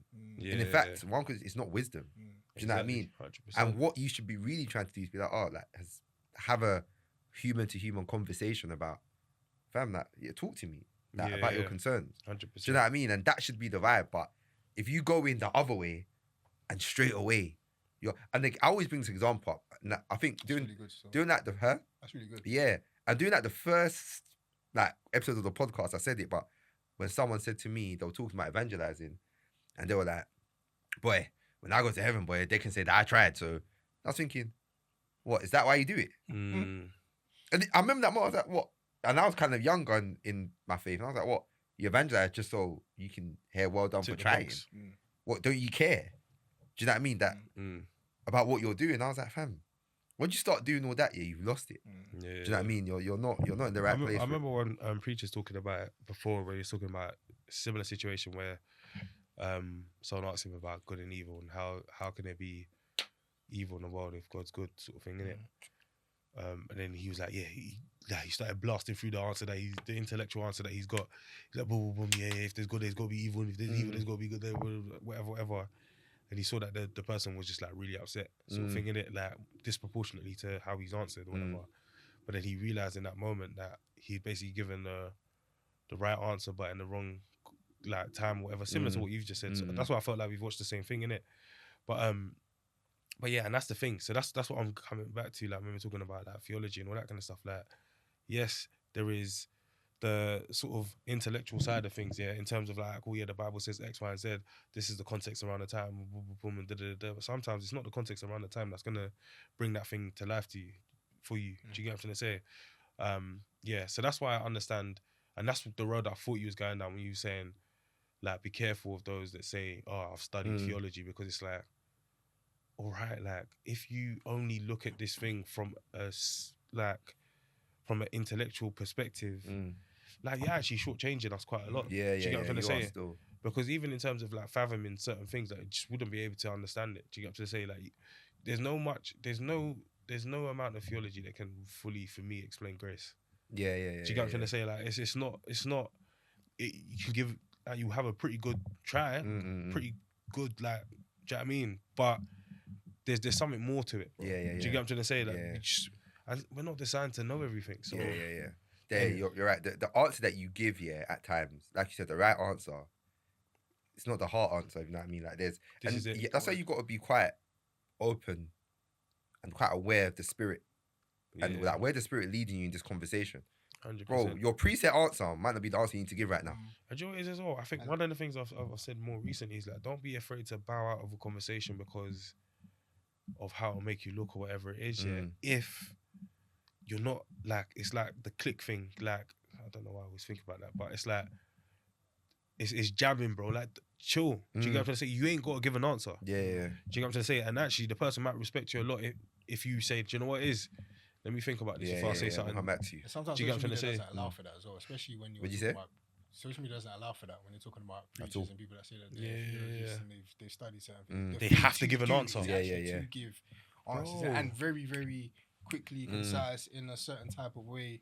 And then even with the person viewing it, it's so like you can scroll through like 100 of those things a day, sort of thing. You don't know the person behind it. Like you don't know what their intention is. You don't know why they study theology, where their theology leads to, or comes from, or whatever. What sort of church they're preaching, and you just literally just have a snippet of 40 seconds or a minute or whatever. And you just scroll past. But then you can now take that, bring it into a conversation with somebody. Like, oh I watched this thing. I saw this pastor. And these times, this pastor of one magic. One crazy sex. I'm conscious of like the sort of not fear mongering, but like almost making it seem like there's nothing that can be trusted. But at the same time, don't get it twisted. You definitely do, and you got to test everything you hear in it, sort of thing, innit? And I think that's the main thing, obviously, in response to that, actually, because it's true. I think some things can just sound like, everything. You got to be watching everything. It's so sad that it's like that. It's just people that are literally. But it's fear and trembling, isn't it? Do you know what it is? My thing, and this existed before, so it didn't start now. But I think social media has made this worse. Yeah. Because everything's on steroids. Everything's on steroids now. So, for example, when it comes to like pastors and where you're hearing the word, and it would be from your church, innit? It would be from your community. It would be from the people around you, right? That's where you would hear it. Whereas now, I get it from anyone, which is great, by the way, because it has this great benefit that I can speak to people in a totally different like area or country to me because of social media. So that's great, but it also means that people can spout anything from anywhere. And if the Bible talks about, if they sound convincing, people take it. So my thing is that, like, one's not saying that, oh, you know, when someone, you see someone with a pastor, you're like, oh God, I can't trust you. It's like, no, that it's fine. The only point I'm saying is, all because they have the title doesn't mean you should necessarily just take everything. Blindly take it. You like I think you said that you test by the word of God. What does the word of God say about it? I think that's the main thing. Do you know what I mean? You said that one thing on the Still Changing the other day. You was like, when you see somebody doing something that's like not biblical, and we're talking about spiritual things, innit? When you see somebody doing something that's bare spiritual, whatever, and it's not biblical, you just have to question it. That's it. As I say, you always have to just go. Yeah, back. always. You just go back to the Bible. Always, like, still. Where did this come from? Yeah. And if it's not there, then bro, and you know, it's easy for your mind to get corrupted with things. You know, easy. Yeah. Like a wrong practice. You start seeing, you're like, like maybe that's calm. But I think my thing is that I think the reason why people get there is because if I don't feel like I've read the Bible back to front, then how can I question something without the full knowledge of whether it's actually in the Bible or not? Yeah. And that's the bit where it's like, to get out of that mentality and get to the mentality of, okay, I've seen this thing, I don't know whether it's in the Bible or not, but I'm gonna find out. Do you get what I'm trying to say? Yeah. And like that should be like, but I feel like a lot of people are just like, do you know what it is? Like before I start looking like a babe in Christ or something like that, or like I don't know what I'm talking about, I don't know what I'm doing here, and all that kind of stuff. Yeah, let me just go along with it because everyone else is. Do you get what I'm trying to say? And that's the problem. Yeah. Do you get what I'm trying to say? Being afraid to go against the grain because you feel like you've got less knowledge is an issue. Yeah. Do you get what I'm saying? And a lot of the time, if you're in a certain setting, you should be able to ask someone, and not everyone will know, so give everyone the benefit of the doubt. But you should be able to ask someone, oh, right, like, so this thing, like, obviously I've seen X, Y, Z, boom, boom. I'm new to this, innit? So like, where does that? Where is that in the Bible? Like, let me go and read up on it and all that kind of stuff. Because I can't lie, it made me feel a bit of a way or whatever it is, and this, that, and the other. Like, just be honest, bro. Like, do you get what I'm trying to say? And then go from there, innit? Facts. I was gonna say as well, this is completely off topic here, but you know when you lot were talking to your missus, when you're just girlfriend, boyfriend. Wait, what was the last one? Oh yeah, sorry. Revelations. And people say they have new revelations, that something completely, like something, just new revelations about that. Let me break it down actually. What do I mean by new revelations? So, for example, this is an extreme one, but when people were saying that the world's going to end on this day, they don't know. Like they do not know. Anyone who says they know the day, they do not know. Because the Bible says no one knows the time or day. That they're doing that. So the fact that they're doing that is the stupidest red flag ever. With everything that's going on in Iran and all that kind of stuff, like there's a lot of people that are doing a lot of like guesswork around, not guesswork, but estimations around the ballpark timing of the end of times, innit, sort of thing, innit. So I've seen a rise in that more recently. Some guy said he had a dream in that we should buy certain things. So the one that I saw, he was saying, but listen, at the same time, no one knows the hour, no one knows the day. Do you get what I'm trying to say? But you could estimate it'll be around this XYZ time period. Even now, I'm just how do they conclude it? You can't estimate nothing. What's their conclusion when they do it? So they look at the biblical prophecies, they look at like the destruction of the temple, all that kind of stuff, like when Jesus mentioned certain specific things that then meant to happen. I think the first lot of it happened in like 70 AD, and then they add certain things on, and then it's like, cool, since then, so the next day or whatever, you know, like the whole thing, like, a day is like 1,000 years and all that kind of stuff. So they do it based on that. So it's like 6. So when the 6,000 approaching the 7,000 or whatever it is, and all that kind of stuff. And they just do a lot of that kind of stuff. Well, the most recent one I watched ended around saying that, give or take, like 2075. But it's just like so whether you know that God is coming tomorrow, 2 weeks, 3 weeks, 4 weeks, 5 weeks. What you do shouldn't change. What you're supposed to be doing, what you're supposed to be doing regardless. Yeah, what you're supposed to be doing shouldn't change. Yeah, but then the motivation. Yeah, but realistically though, the motivation to do it will change. The motivation to do it will change. So, for example, yeah. You mean if you actually knew the day? No. Can I give you a very good example? Stuff will change right now. I'll give you a very good example. Yeah, you see, like back in the day when your mum would be like, "Oh, take the meat out of the freezer and tour it, like, and then put it somewhere, whatever it is." Like, let it tour and put it somewhere. Or Thor. But you can tour. And then it's like, you ain't done it, yeah. But now you know she's coming up, she's called you, she's like, oh yeah, I'll be home in like an hour. You start thinking about all the stuff that you were supposed to do, and you start doing it quickly. It's the exact same thing, bro. Oh yeah. But now you're doing it off of, obviously I get it, though, innit? But then now you're doing it off of fear, innit? Which I don't think is bad. Oh, I think it's bad, so. No, I don't think so, you know, and I don't know. And I remember we've had this discussion. I don't think the Bible talks. The Bible actually talks about, listen, like that. The thought of that, yeah, it should. Like, and by the way, I'm not saying that. And I think this is the differentiating factor. Fear shouldn't be a sustaining factor. Yeah, and that's the problem. Do you know what I mean? Fair shouldn't be. Yeah. Yes. Of course. Yeah. Fair shouldn't be your sustaining factor on your relationship with anything. But fair can be a kickstart to be like, hold on, like that's peak. I need to wake up. Yeah. I need to wake up. Do you know what I mean? Like, for example, so even me right now, if I knew, that Christ was coming next week Saturday, things will change. But what do you do? I'm not going to work. Do you know how funny is that your man went to work? No, but wait, listen. Do you know how funny is that your man went to work? The reason why I'm not going to work here, you know why I'm not going to work here is because that's bail my time gone each day. No, but that's what. And then you want me? He said the least that you done for them, you done for me, bro. Everyone's gonna hold bread, bro. What? Listen, bro. What? Hey, you know? No, it's a very good question. No, bro. If you knew, all right, cool. Jesus Christ is coming 2025 September the 1st. Sorry, 2027 September the 1st. No, next week. Okay, Jesus Christ is coming next week. So what are the next steps? Bro, like I said, I'll be real. Bro, I'm not getting work. Yeah. Every day at my house, bro, there's prayer meeting. Every day at my house, there's. In fact, I might as well say, bro, let's just all go to church and be your sleeping bag. Yeah, just be there for the whole time. Bro, we have to worship right now, bro. But can you see how like these cults run then? Look at what we're saying. Bro. Yeah, that bro. The maddest thing is, I hear it. Do you know what it is? I actually think about this quite a lot, yeah. And I actually think about, cool. So what am I doing in life now that I feel unhappy with?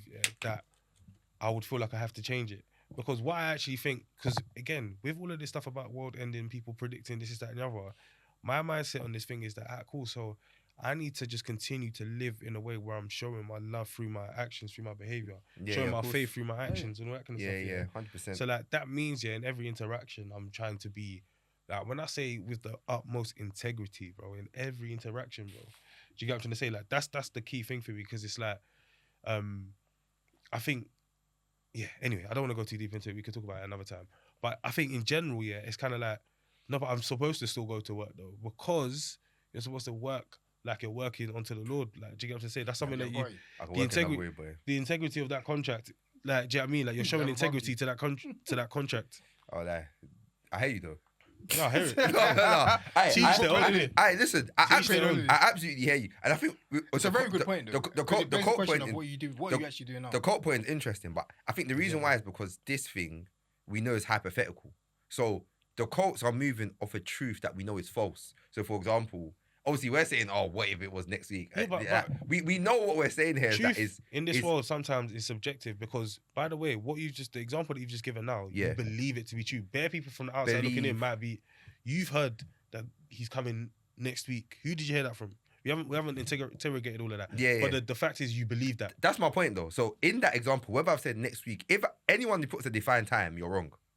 Yeah. So that's just my thing. If you put a defined time, so like the Colts, you put defined time on it, you're wrong. So every action you move towards is wrong.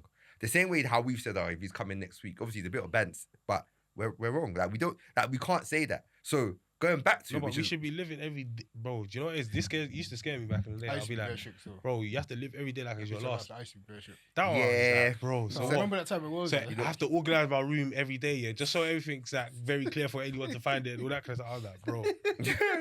Organize my room everything. But I think, so I think going back to it is when people talk about, and going back to new revelation stuff, when people used to talk about, the end days is coming, just please stop talking about that. Yeah, we're in the. If anyone hears it, if you hear anyone talking about that, it's fine. You don't need to regard it like that. Still, it doesn't. What do you mean when we're talking about if anyone the last days? If anyone, no, not last days. If anyone says this is when the world will end, oh, okay, you can completely disregard that. And I'm saying that you can completely disregard that. Yeah, it doesn't matter. In life, historically, there's been so many times people said the world's gonna end. Yeah. The World War, people said that's it. Each one, they said that's it.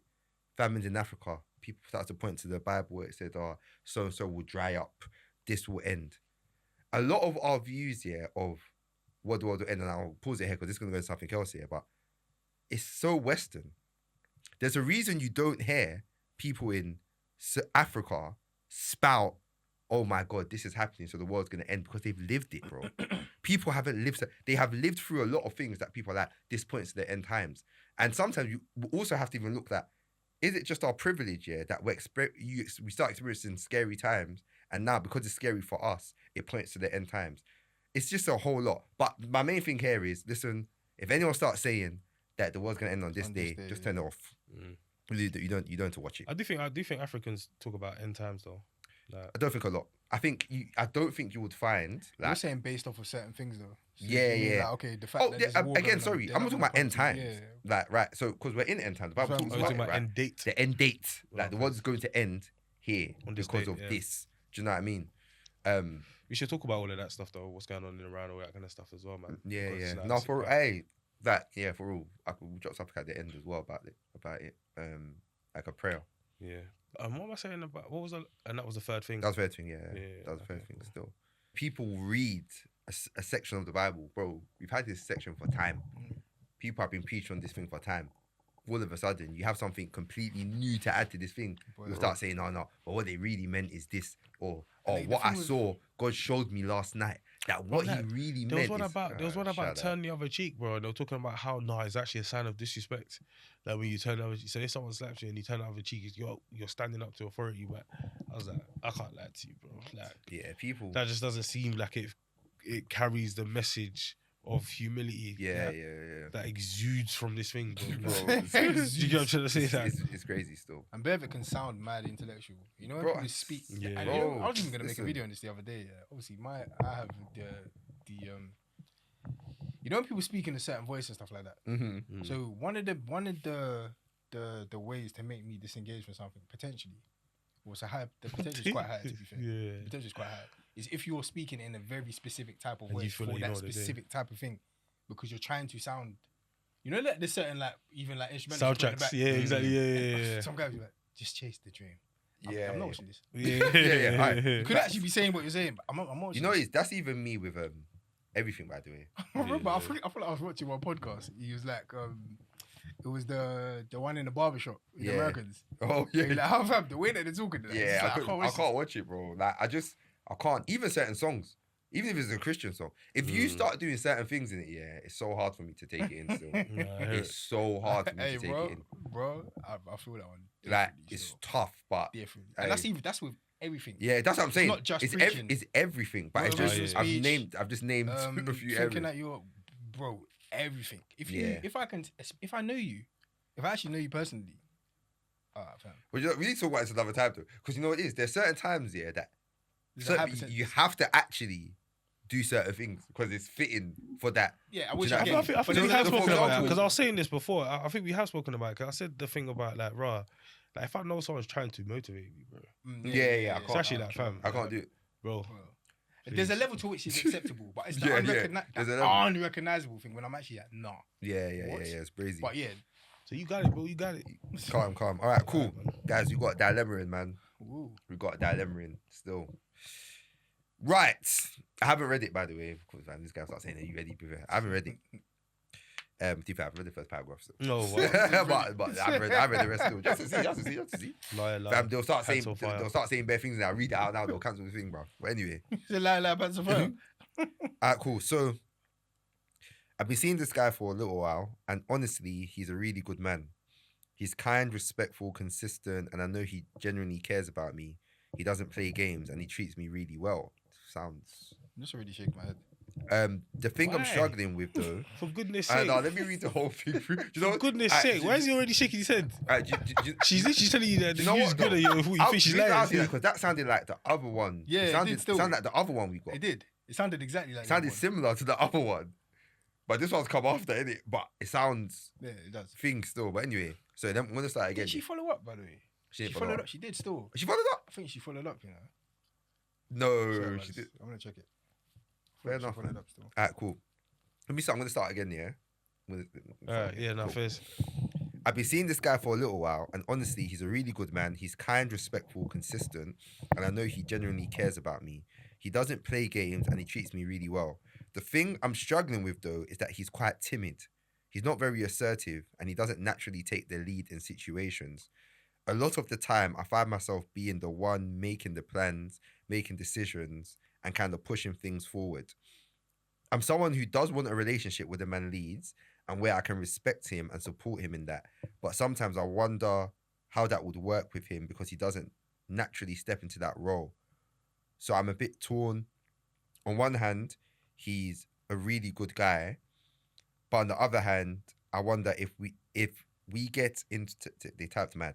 I wonder if we get into a serious relationship, I'd still feel like I'm the one leading everything.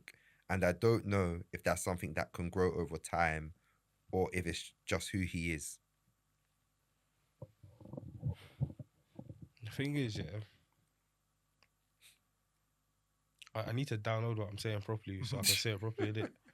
But like, just leave the year alone, bro. Like, do you know what it is? I think... You know, so hey, I hear it. You know, sometimes we're so like, you know, because that's not the angle they'll come with. Yeah. It's true. Actually, leave the youth alone.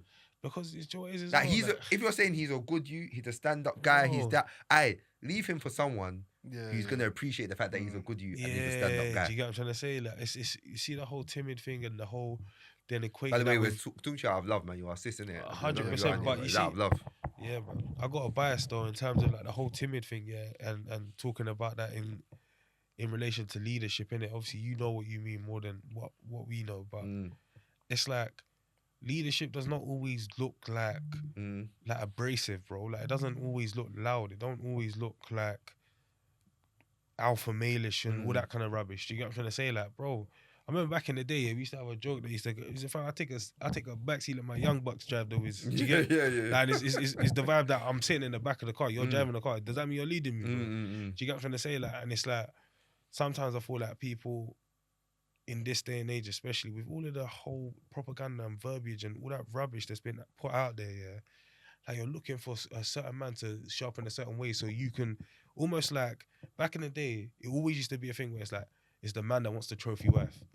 Now they want the trophy husband. Do you get what I'm trying to say? So because of that, yeah, if he doesn't look like a duck, quack like a duck, talk like a duck, or whatever, walk like a duck, it's not a duck.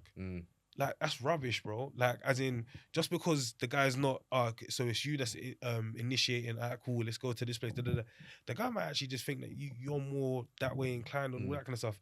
If you start suggesting stuff, it's bare serious things or whatever it is that you're not into. Do you get what I'm trying to say? Like, and also, like we always say, all of these things are always worth a conversation. Yeah. Do you get what I'm trying to say? Like, to actually get to the bottom of it and find out, what is it? Like, do you really feel me or not? Like, do you want to do these things? Like, how do you think about these things and all that kind of stuff? But if it's the whole equating, like, timid or meekness or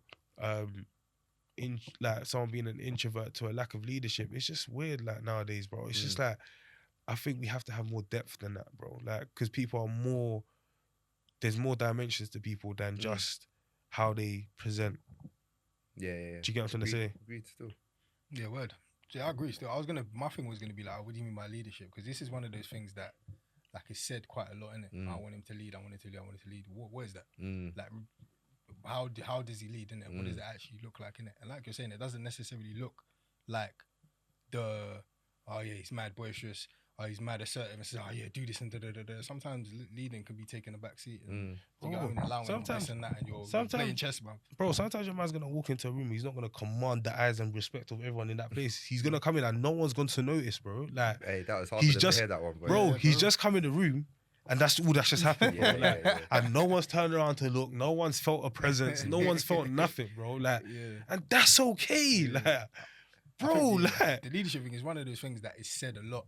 And if you ask, I'm gonna lie, you gotta clip that one still. You gotta clip that one still. You gotta hear it. So go on. And if you ask, like sometimes it's like, obviously I don't know the girl innit or what she's, but like sometimes when you hear the answers, it's just like, like is this what you mean kind of thing innit? And it's not really, and all of the other things that were named before, it just sounds like a very good, like a. Bro, so asking yourself the questions, bro. So asking yourself the questions. If you get into a relationship now, if you get into marriage now, and all that kind of stuff, and you're making the most money, all that kind of stuff, are you happy for him to take all that money that you're making and then redistribute it around the house and say this is how it should be spent, all that kind of stuff? If not, you understand the kind of problem that we're talking about, and that's not to say that everyone should be fine with that. I'm not saying that off the bat and X, Y, Z, but I'm saying that if, like, you're talking about the timid and the leadership thing, fam, you kind of you're given a vibe of the kind of trajectory that someone that could be unknowingly and sometimes knowingly insubordinate. Like, do you get what I'm trying to say? In marriage, that's, you know, like when we talk about a nagging wife, like the contentious woman, all that kind of stuff. Like, you can give that vibe by how you talk about certain things. Do you get what I'm saying? I'm not saying this is definitely you, by the way. So please don't come and accept something that's not you. Like, I'm just saying what I've got from the dilemma, innit? But I think for me, yeah, it's just a thing where it's like, let's start thinking about relationships more from a perspective of, listen, literally forget what everyone in the outside world is saying. This thing is about me and you and God, obviously. Like, but like, what works for us? Do you get what I'm trying to say? Cool, I make the most bread, but you're the most financial savvy. You deal with the finances, I'll bring the bread in. Do you get what I'm trying to say? Like, and you shouldn't care too much about the gender roles and all that kind of stuff when that stuff is going on. Do you get what I'm trying to say? It's just like, let's get back to the essence of like, yo, I really got your back, you really got mine. Like, do you get what I'm trying to say? Like, and what that basically means is that, your husband hasn't been working for 2 years, God forbid, yeah? Fairs, pray that he finds a job. Do you get what I'm trying to say? Like, or find something that brings in the money so he can take after his children. Do you get? We'll take after the child. But like, in that essence, in that situation, yeah, like, what role are you gonna play, bro? Like, are you gonna build him up? Are you gonna be there? Like, you gonna hold his hand? Are you gonna have his back? Do you get what I'm trying to say? Like, bro, we're losing certain recipes, bro. Like, we don't have each other's back because this whole struggle love is a swear word, bro. Like, do you get? I feel like, honestly, yeah, I don't know how much I agree with both of you said, to be honest. My thing is, I feel like when we talk about submission, we probably need to talk about this 100%. Properly and actually like marriage and that word leadership and then submission and how those two actually interact. Because I feel like when I hear people talk about submission nowadays, this from a man's perspective, innit? It's like, why are you talking like you need to be tamed? Do you know what I mean? Like, no, that's not what it is. That people say, I need someone who can kind of like put me right or put me in my place, or why you like, that's not the dynamics here. We should never be talking like you're someone who needs to be tamed. Like, that's not a relationship. Controlling yourself, fam, if being raw. That's not a relationship dynamic. One of the fruit of the spirit. Do you know what I mean? That's number one. And then I think number two as well, obviously we're Christians, innit? And we use our Christian view of Jesus, yeah. And it reminds me of like how obviously in the Bible, the Jews were waiting for, when they heard like a king is coming, they were waiting for a warrior to come with a shield and a sword, coming riding on a horse with like gold plated like armor on, and that's the idea of who was coming to lead. But who came to lead was like the meekest and the humblest person who has ever walked this earth, on a donkey. Do you know what I mean? That was actually what leadership looked like. Yeah, bro. And so when we talk about servant leadership, yeah, bro. and that was my third point. In that actually, when we talk about leadership as a man, or biblically, it's servant leadership. Do you know what I mean? It's not you're not a dictator. It's servant. You serve, bro. You serve. So going back to the dilemma, I feel like him not being assertive, him not being, him not being. I think you said, you made a term to say that he might walk in a room and no one notices. Do you know what I mean? He might be extremely meek. He might be extremely quiet. That doesn't mean that he's not a leader. Do you get me? Like, what's his relationship with God saying? His faith. Like, how does he lead you in faith, bro? Like, how does he lead you in the household? How does he encourage you and your family closer to God, bro? Do you get me? Like, how does that happen? that's what we should really be focused on. That's what we should be looking at. And the moment we stray away from that, we're letting what the world says is a leader, what the world says is a man, we're letting that come into the faith. I think we've got to be careful, man. So obviously, 100%. I know that in the first bit, we were like, listen, just leave him. And do you know what it is? I'm not going to lie. Obviously, you're right. Like, have the conversation with him. Yeah. Chat to him. And to be fair, I don't think there's even a conversation to have with him, to be honest. I don't think there's a conversation to have with him. I can hear it. If he's I'm being honest though. Because it's such a flipping annoying thing. Yeah, I don't think there's. What are you gonna say to him? I want you to be more assertive. What like? No. But I'm not saying that kind of conversation. I'm saying the conversation was explorative. Like, what's going on? Just find out. Is this you? Oh yeah, it is you. Oh yeah. All right, cool. Yeah. Dust your sandals off, bro. Please, just leave him. The conversation. The conversation you need to have is with yourself. Yeah. Or talk to someone who you trust, who's a woman of God, and maybe you lot can discuss. Even that though, they might stay the wrong. I don't know, but for what you're saying about this guy, hey, do you know what it is? People have devalued some great people, based on things like this. Do you get what I'm trying to say? And I think that's where the gripe is coming, because it's kind of like, yo, just leave them for someone that's really gonna value them. Do you get what I'm trying to say? And don't do stuff that's gonna change them from the good person that they are now to a version that you like, only to discard it anyway. And then now they're that kind of tainted version that, do you know what I mean? It's almost like you've not ruined their market. Like, I'm not talking about it in that sense, but it's just like something that could have been pristine and great for someone else. You've messed up a little bit. Do you get what I'm trying to say? So sometimes I think about it in that way, bro. If something's not for you, don't hold on to it. If an opportunity is not for you, please pass it on to the next person. Stop holding on to everything. Stop hogging everything. Do you get what I'm trying to say? And sometimes it's an element of that. Now, if what we say, the shoe doesn't fit, don't wear the shoe. Alright, listen. Do you get what I'm trying to say? If it was a case where you didn't know he was going through something and all that kind of stuff, fair enough. But still, sis, like, start questioning your thoughts and how you think about things. And actually, when you think about what is going to stand the test of time in terms of marriage, bro, like, think about those traits that you need. Think about someone that is praying for you in his secret place, bro. Think about someone that is actually willing to do the work, bro. Do you get what I'm trying to say? Don't think about someone that has all the bravado and is this person outside, bro. Think about the person that when the going gets tough, do you know what I mean? You lot are rolling up your sleeves and you lot are getting busy, bro. Do you get what I'm trying to say? And then lastly, I don't know, actually, I'm not even into that. It's fine. But yeah, I think that's key, man. I think we mentioned earlier as well in the pod or in our discussions that, yeah, man, there's a lot going on in the world right now. There's a lot of war. There's a lot of people who are caught in the middle of war, people who have lost people who are in distressing situations. I think it's important, man, that we hold them up in prayer, that we pray for peace. We pray for the peace of God to reign in the situation. We pray for the wisdom of God, man, to reign in the situation. And also, man, as much as we can, I know it's like treacherous times and it's scary times, but I think it's important that we try to keep as informed about what's going on as possible. Do you know what I mean? And have that knowledge and pray that knowledge, wisdom, our faith, that God will intercede, man, comes through, man. So yeah, just keep it up in prayer, man. We're definitely going to keep it up in prayer as well. And again, if anyone has any prayer requests, please feel free to send it through to us as well. There was a time people are sending a few through to us, and obviously we haven't mentioned it again, but we're saying it now. Please send it through, man, and we'll bear you up in prayer. For sure. But yeah, man, love every single time. Yeah, man, love.